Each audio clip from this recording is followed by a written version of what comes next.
용해도와 관련된 그 아주 전통적인 문제가 이런 식으로 입시 문제로도 자주 출제됩니다. 그래서 조금 옛날이긴 합니다만 서울대에서 이 문제가 그대로 나왔거든요. 근데 문제 자체는 절대 특별하지 않아요. 문제는 아주 클래식이에요. 굉장히 클래식한 것을 기본적으로 설명할 수 있느냐, 이런 식의 문제가 최근 옛날에 출제가 됐습니다. 요즘은 막 이렇게 저렇게 막 꼬아내기도 하는데, 옛날에는 그냥 기본적 내용에 대한 클래식한 설명을 해봐라, 이런 문제도 종종 나왔었습니다. 자, 우선 첫 번째, 액체 용매에 기체가 용질로서 녹아 들어간다. 그럴 때 온도가 어떤 영향을 주겠느냐, 요 얘기를 한번 해보도록 하겠습니다.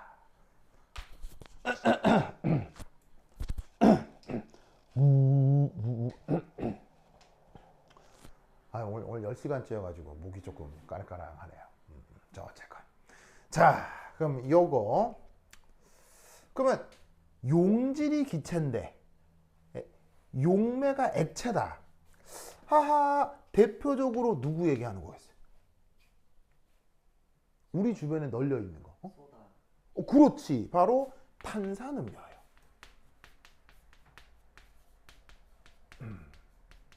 탄산음료 아시죠?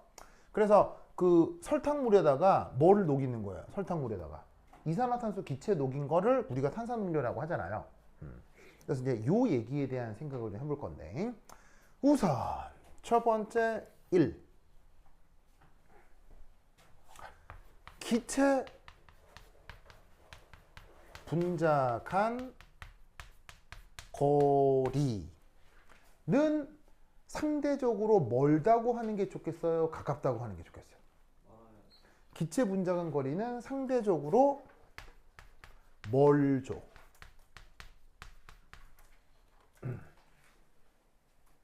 그래서 참고로다가 보시다시피 여기서부터 여기까지 이게 바로 분자 한 개라고 하면 그 크기가 대략 1옹스트롬 정도 돼요. 분자 한 개의 크기는 대략 1옹스트롬 내외예요. 알겠죠? 옹스트롬이면 10의 마이너스 몇 미터? 옹스트롬이면 10의 마이너스 몇 승미터? 10의 마이너스 10승미터. 알겠죠? 그게 1옹스트롬이야.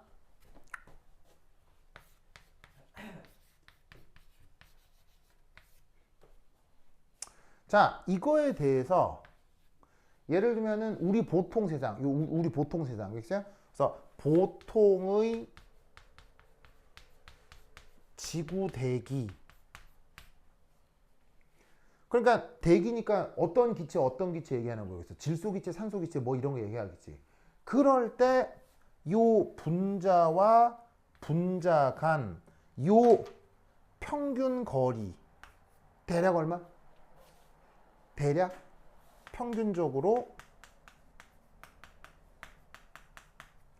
20에서 30옹스트롬 정도 돼요. 20에서 30옹스트롬. 그럼 사실 20에서 30옹스트롬이라고 하는 걸 인간 스케일로 바꾸면 말이에요. 생각해봐. 이게 10의 마이너스 10승이니까 10배 한다고 해도 10의 마이너스 9승미터 정도잖아. 그러니까 이런 거야. 내가 만약에 호흡을 통해서 기체 분자가 내 코로 하나 들어와. 산소 분자가 하나 들어와. 근데 이제 하나만 들어오면 뭐해? 계속 들어와야지. 그럼 호흡할 때 내 코로 들어오는 기체 분자 하나가 들어오면 그 다음 기체 분자가 내 코 앞 어디에 있다는 거야? 10의 마이너스 9승미터나 8승미터 앞에 또 다른 기체 분자가 또 있다는 거지. 알겠어요? 그걸 다시 또 그래서 주르륵 이 코로 들어간다 이런 말이야. 윤지스 오케이? 어떤 상황인지 알겠죠? 그래서 사실 이 거리만 해도 인간 입장에서는 이거 되게 가까운 거리예요. 인간 입장 뭐 눈에도 인식되지 않을 정도의 좁은 거리긴 하죠. 근데 이걸 좀 스케일을 키워보자 이런 얘기야. 그럼 잘 봐. 한 분자 크기가 1옹스트롬인데 여기서부터 여기까지 2, 30옹스트롬이니까 요 사이의 거리는 대략 분자 수십 개에 해당하는 거리겠지. 그 분자 수십 개에 해당하는 거리를 지나서 또 다른 분자가 있는 게 우리가 평소 경험하는 기체란 말이야. 무슨 말인지 알겠어요? 그럼 이제 인간 스케일로 바꾸면 인간 크기를 그냥 편의상 한 2m라고 잡자. 그럼 2m에다가 20이나 30을 곱하면 어떻게 되겠어? 한 사람이 서 있을 때 대략 5, 60m 바깥에 또 다른 사람이 서 있는 거. 그게 비유적으로 기체 상태를 표현해 주는 거라고. 무슨 말인지 알겠어요? 그럼 사람이 서 있는데 여기서부터 이 사방팔방에 한 5, 60m 너머에 또 다른 사람이 있다면 이건 꽤 인구 밀도가 높은 거야, 낮은 거야? 인구 밀도가 상당히 낮은 거지. 무슨 말인지 알겠어요? 내가 주변을 봐도 또 다른 사람을 보려면 여기서 또 50m를 넘어가야 또 다른 사람이 있는 거다. 이런 얘기예요. 그러니까 사실은 기체라고 하는 건 굉장히 밀도가 작고 입자 간 거리가 상당히 먼 상태를 뜻하는 거지. 무슨 말인지 알겠어요? 그래서 기체 분자 간 거리. 그럼 이제 여기서 왜 보통 대기에서는 이 정도 거리가 되느냐 이런 것도 이제 궁금하겠지? 이런 것들은 나중에 배울 거예요. 그래서 왜 이 정도로 추정을 하느냐라는 것들도 있는데 그건 나중에 배워보도록 하겠습니다. 이건 이제 나중에 내가 상식적으로 이 정도다라는 거 알아두시고, 그러면 기체 분자 간 거리는 상대적으로 멀기 때문에 멀고 서로 간 인력은 그래서 크겠습니까? 작겠습니까? 서로 간 인력은 매우 작을 수밖에 없다. 이런 얘기예요. 그러니까 내가 여기 있는데 그 다음 사람이 50m 바깥에 있어. 그럼 여기서부터 50m 떨어진 사람이랑 뭐 대화돼요, 안 돼요? 무슨 말인지 알겠죠? 그러니까 기체가 사실 그런 상황이라 이런 얘기야. 알겠죠? 그런데 어쨌거나 그런 기체가 액체에 그래서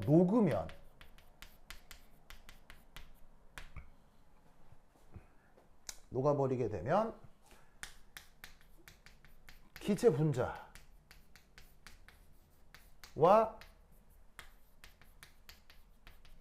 용매 분자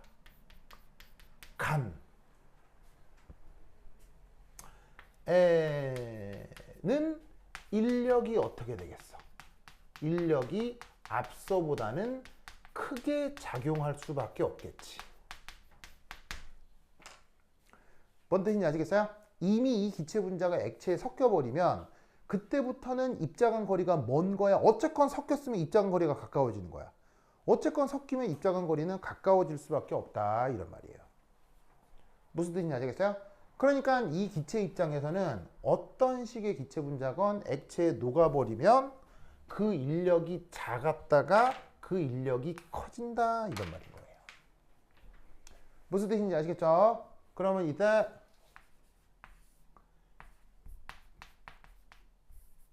그 용질 분자의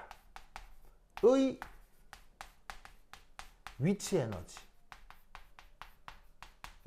증가합니까? 감소합니까? 그 용질 이 기체 분자의 위치 에너지는 증가합니까? 감소합니까? 자, 부겸.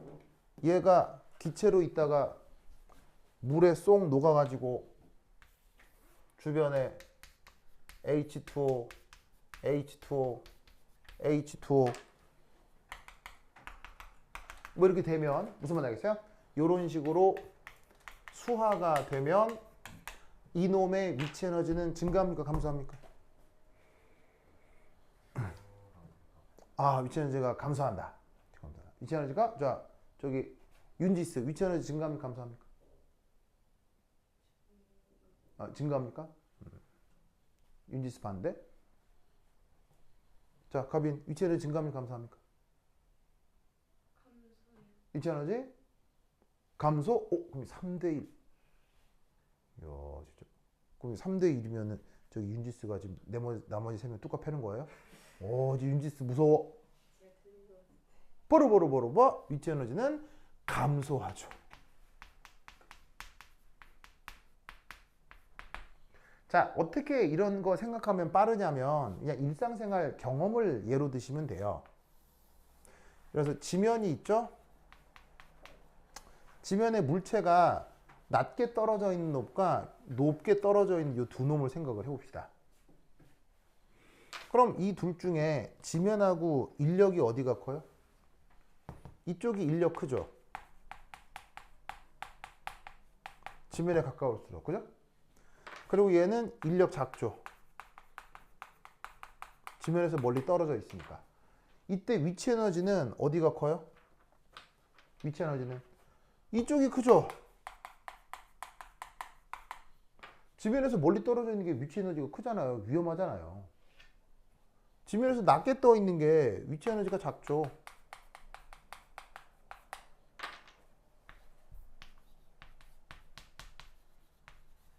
이거요. 그러니까 어떻게 된다? 인력이 증가하면 위치 에너지는 작아진다고요. 무슨 말 되겠죠? 그래서 어떻게 되느냐? 기체로 있을 때보다 이런 식으로 수화가 돼버리면 분자 간 거리가 가까워지고 인력이 크게 작용하니까 이 상태에서 위치 에너지는 감소한다고. 알겠죠? 그러면 4. 위치 에너지가 감소하면 무슨 에너지가 커져야 돼요? 운동 에너지가 커져야 될 거 아니에요. 그러면 분자의 운동 에너지는 무슨 현상으로 나타나죠? 열 현상으로 나타나죠. 그러면 어떻게 되느냐? 역학적 에너지 보존에 의해 감소한 위치 에너지가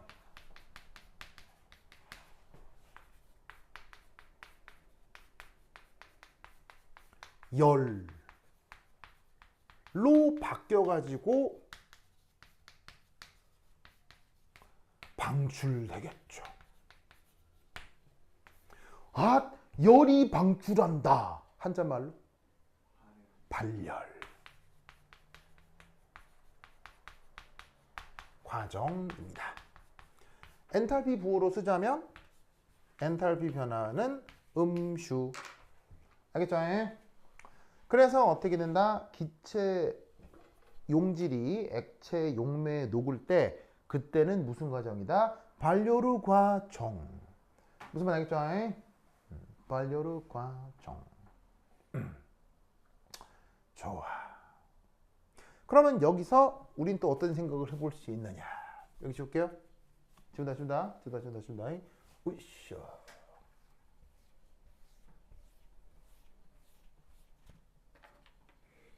오. 자발성 판단.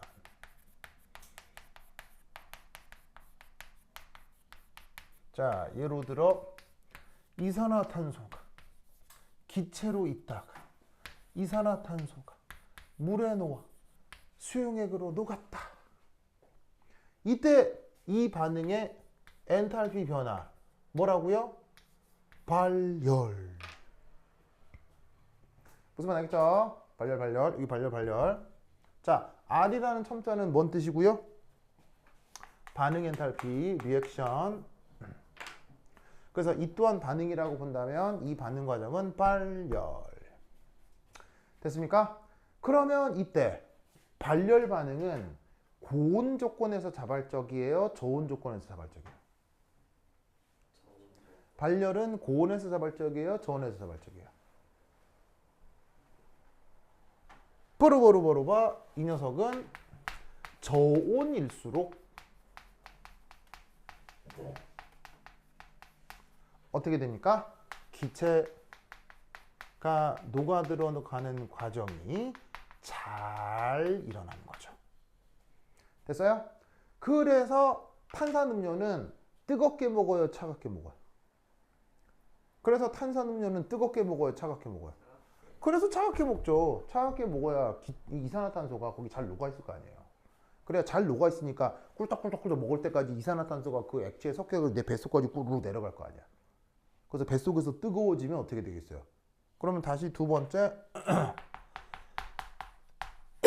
고온일수록 어떻게 되겠습니까? 기체 용해가 아니라 기체 발생이 촉진이 되는 거겠죠. 기체 발생은 역반응인 거죠. 알겠죠? 됐습니까? 그래서 차가운 탄산음료, 이산화탄소가 가득 들어있는 탄산음료를 꿀떡꿀떡꿀떡 먹으면 이제 내 뱃속으로 꼬르륵 들어갈 거 아니야. 한참 들어가면 내 뱃속은 뜨겁잖아. 따뜻하잖아. 난 동물이니까. 그럼 뱃속이 뜨거워지면 갑자기 여기서 탄산음료에서 이산화탄소가 다시 거꾸로 막 나온단 말이지. 그때 뭘 해? 그거 트림을 부르륵 하게 된다 이런 말이지. 무슨 말 알겠죠? 그렇죠? 그래서 이제 요런 논리로 용해도를 설명할 수 있습니다. 그래서 기체가 녹아 들어가는 과정은 항상 이렇게 된다는 거 기억하시고, 자, 복습. 온도에 따른 자발성 표현을 표현해주는 수식 한번 읊어볼까요? 온도에 따라 자발성을 변하는 걸 표현해주는 수식 한번 읊어볼까요? 바로 로그 K는 뭐? 마이너스 R분의 델타 H 곱하기 온도의 역수 더하기 R분의 엔트로피. 외우라고 했죠잉? 이번 시험에 나온다고. 뭐 평형을 하면 무조건 나온다고 하겠어요? 무조건 나온다고. 그런데 지금 이 반응은 또 뭐? 여기에 이제 또 조금 더 엄밀하게 표현을 하려면 표준 조건을 넣어주면 좋죠. 자, 그런데 표준 조건일 때와 표준 조건이 아닐 때 이 값이 크게 변한다, 별로 변하지 않는다? 별로 변하지 않아서 노트를 쓰는 게 원칙이지만 노트를 빼도 막 그렇게 뭐 누가 와서 때리거나 그러진 않습니다. 알겠죠? 그래서 원칙적으로는 표준 조건이 맞습니다만 아시겠죠? 좋아. 그러면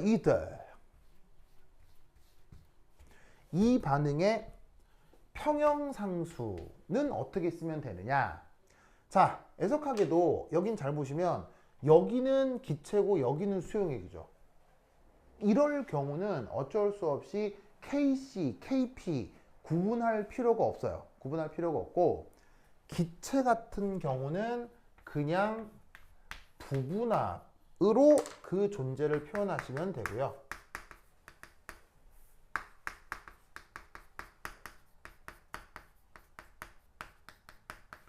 수용액 중이면 그냥 그 녀석을 이렇게 몰 농도로 표현해 주시면 됩니다. 그래서 여기에 있는 이 평형상수가 이 반응에 대해 적용이 되면 이산화탄소 부분합분의 CO2 수용액 중에 있는 농도의 몰 농도로 평형상수를 표현하시면 돼요. 아시겠죠? 자, 이때 어쨌거나 이게 뭐라고요? 발열이니까 마이너스죠? 그럼 앞에 마이너스를 감안하면 마이너스니까 이게 그냥 옴팡다 플러스인 상황이라고 지금. 그럼 이때 여기서 온도가 만약 감소한다. 그러면 분수에서 분모가 작아지면 분수는 커지는 거잖아. 그런데 로그는 증가함수야, 감소함수야? 로그는 증가함수지? 그러니까 얘가 커지겠지. 그러면 온도가 감소할 때 이게 커진다는 얘기는 어디가 더 커진다는 얘기야? 이게 더 커진다는 얘기지. 그래서 그 탄산음료에 이산화탄소가 더 많이 녹아 들어가요 라고 설명을 해볼 수 있게 된다, 이런 뜻입니다. 알겠죠? 이 논리도 꼭 같이 기억해 두시기 바랍니다. 그래서 용해도에 대한 온도의 영향을 얘기를 할 때 이 내용은 클래식이에요. 아주 고전이기 때문에 이렇게 분석한다는 거 꼭 기억하셔야겠죠. 그러면 이거에 대한 두 번째 주제는 뭐냐면 물에 대한 이온 결합 염의 용해도. 이게 또 온도에 따라서 중요한 변화가 있을 수 있는데 이걸 설명하라가 또 엄청난 클래식이에요. 알겠죠? 자, 그럼 한번 생각해 봅시다. 여기서 물이 그러면 용매, 용질 뭐로 작동한 거겠어요? 여기서 물이 용매, 용질 중에 뭐라는 얘기겠어요? 그냥 상식적으로 보통 보면 물이 용매겠죠? 그리고 물이니까 상태는 기체, 액체, 고체 뭐? 액체. 즉 액체 용매로서 물을 얘기하는 거고요. 그 다음 여기에 있는 이온 결합 염 누구 얘기하는 거냐면 보통 NaCl 뭐 이런 거 얘기하는 거거든요. 그럼 NaCl 이런 애는 상태가 보통 기체, 액체, 고체 뭐예요? NaCl 기체, 액체, 고체 뭐예요? 부경? 고체. 그러니까 아까 예시는 뭐냐면 액체 용매의 기체가 녹을 때고 지금은 액체 용매의 고체가 녹을 때를 조금 특별히 물에 대한 이온 결합 염의 용해도라고 표현한 거라고요. 무슨 말인지 알겠죠? 이걸 표현하는 것도 굉장히 중요한 클래식이거든요. 이온해용 부터 다음 시간에 해보도록 하겠습니다. 오케이, 됐다. 다음 시간이 언제죠? 다음 시간이 언제죠? 22일 월요일 1시에서 5시 반. 알겠죠? 이때 오세요. 알겠죠? 그럼요. 왜? 방학인데 열심히 해야 될 거 아니에요. 원래 내가 여러분 선배들은 내가 추가 수업을 많이 했거든요. 했는데 여러분은 시간표가 꽉 차 있어가지고 어디 넣을 데가 없더라고요. 그래서 이제 추가를 못 했는데 방학 때니까 좀 많이 해야죠. 알겠죠? 그래서 월요일 날 1시에 오시기 바랍니다. 가빈스 올 수 있죠? 부겸스 올 수 있죠? 그렇지. 그 다음에 저기 윤지스 그 뭐야 만화 봤죠? 만 안 봤어? 그래? 승우 사치견산? 오케이 됐다. 그러면까지 다음 시간에 만나요. 안녕. 부겸 안 해? 안녕. 시마이 데스.